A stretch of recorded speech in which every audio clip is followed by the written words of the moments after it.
Welcome to Universe Live. I'm Derek Van Buskirk. And I'm Trevor Myers. It's Wednesday, October 18th, 2023. Jim Jordan from Ohio gets a Republican nomination for Speaker. But he has failed to win a majority in the first two votes. As it is, man, Republican Speaker, are we gonna, or is the body gonna adopt this resolution with the Speaker pro tem? Utah delegates expressed opposing reaction to vote Jim Jordan as Speaker. So we're looking at electing a person who would be second in line to the presidency, who's never passed a bill. Senator Mike Lee, however, claims House Republicans opposed to Jim Jordan would rather work with the Democrats. One of Utah's biggest celebs gave local fans a scare yesterday when he talked about buying land out of state. Musical artist Post Malone reassured Utahns that he has no plans to leave, tweeting, quote, "I love living in this beautiful place." Tomorrow night is Midnight Madness at the Marriott Center.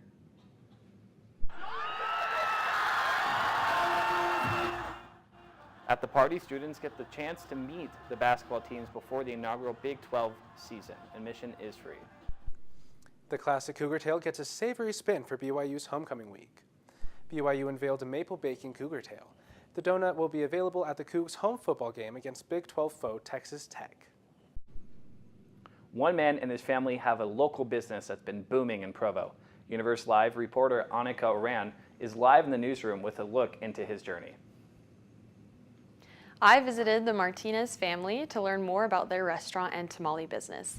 You just might recognize the face of this story. The Tamale Man. It's not uncommon for people in Provo to have someone knock on their door. When they open it, there's Emmanuel Martinez asking if they would like to buy some tamales. Hey, James. Martinez and his family run a unique business where they go right to your doorstep selling tamales. We enjoy him coming around. Pretty familiar face, pretty friendly guy. He's a pretty quiet guy, pretty humble, pretty laid back, very polite. Very honest, very easygoing. So, yeah. Martinez and his family are from Puebla, Mexico. They moved to Provo about 10 years ago. They started making tamales at home to make ends meet while settling into their new life, but they ended up creating a thriving business. I cook in tamales every day, and we're selling tamales. We just in afternoon, evening. Tamales is so good. Yeah, I like your food. The family opened the Rincon Poblano restaurant a year and a half ago. Here, they make the tamales from start to finish. Martinez and his mother, Sylvia Martinez, stuff corn husks with masa dough and either chicken or pork filling. The restaurant delivers a whopping 260 tamales every day. It's a family business. It's traditional food, authentic. Family business indeed. Sylvia's husband, Miguel Hernandez, cooks beans and other food. Their daughter, Michelle Hernandez, helps manage the logistics. The restaurant is secondary. Their main business is still delivering tamales. There are perks to this job. Martinez says he loves making friends with customers. Making friends, that's amazing, yeah. Michelle and Sylvia say the family loves working together and getting to be their own bosses. We are so happy because this is a good job that people like so much Mexican food. That was like the whole concept of this restaurant, to just have something more authentic that people could say like, I know this dish and yeah, that's how it's done. And it seems they're nailing it. Just ask Andrew Lyman. When I had his tamales, it was kind of reminded me of home a bit, reminded me of some childhood foods I had growing up. The Martinezes say they plan to provide authentic Mexican food to their community for years to come. Reporting for Universe Live, I'm Annika Oran. Thanks, Annika.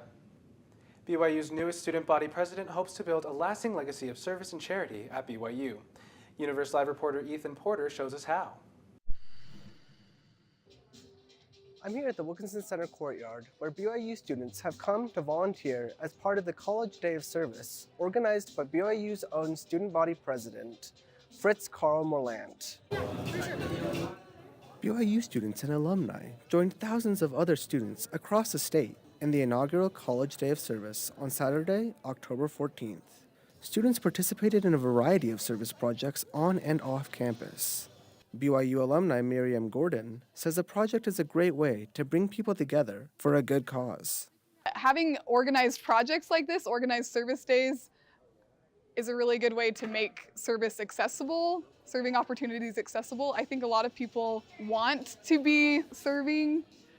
BYU students created sleeping mats and blankets for refugees, prepared eyeglasses for the visually impaired, and created crafts for the elderly. BYU Student Body President Fritz Karl Merland says organizing the event was important to him because of his upbringing. Talking about unity, belonging, and also giving back to the communities is very important.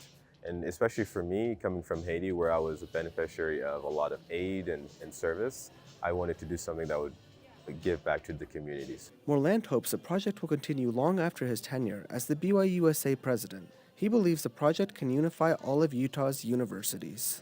We hope that this project will create a long-lasting legacy for years to come so that students can also give back to their communities and have a place where they can come to feel that they belong and that we have a unity among all college students in Utah. BYUSA hopes the event will become an annual tradition for future students to enjoy. 3 million Americans have celiac disease, an autoimmune disorder where gluten damages the small intestine. Gluten can be very deadly to celiac patients when the disease is left undiagnosed. Universe Live reporting Cindy Merrill met with a BYU student with the disease who is finding help with a service dog.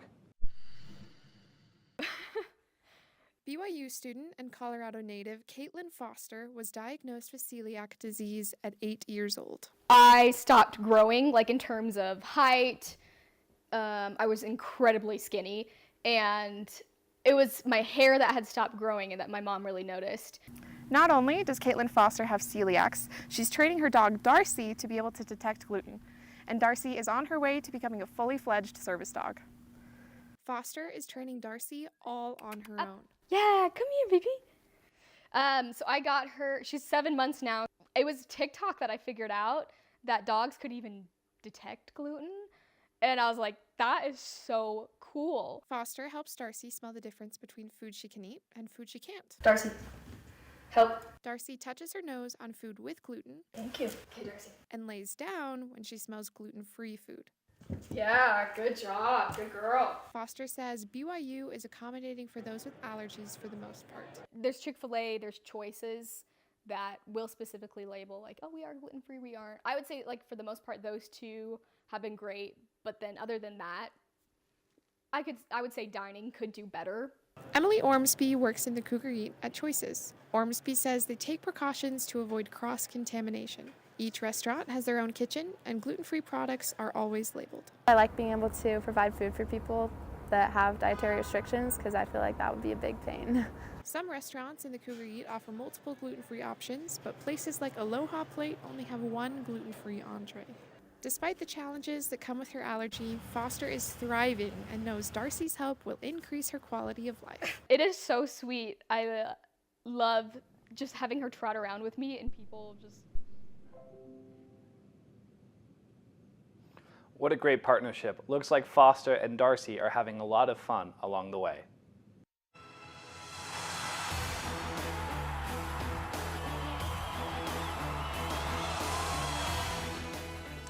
BYU women's tennis starts ITA regionals in Salt Lake City.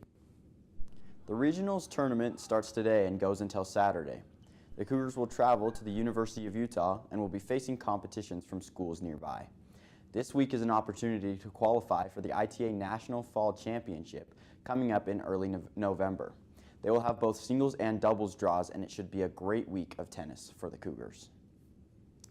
Women's volleyball faces off against Big 12 opponent Iowa State on Thursday and Friday.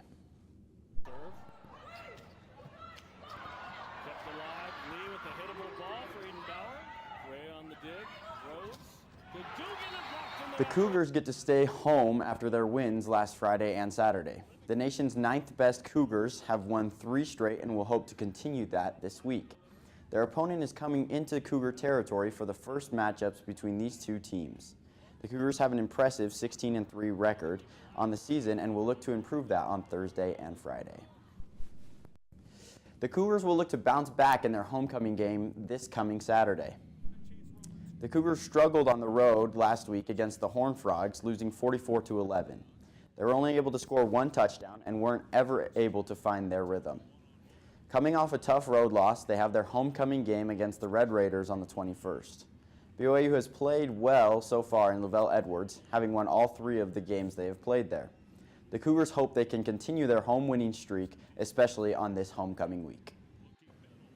Thanks for joining us today for Universe Live. Have a great day.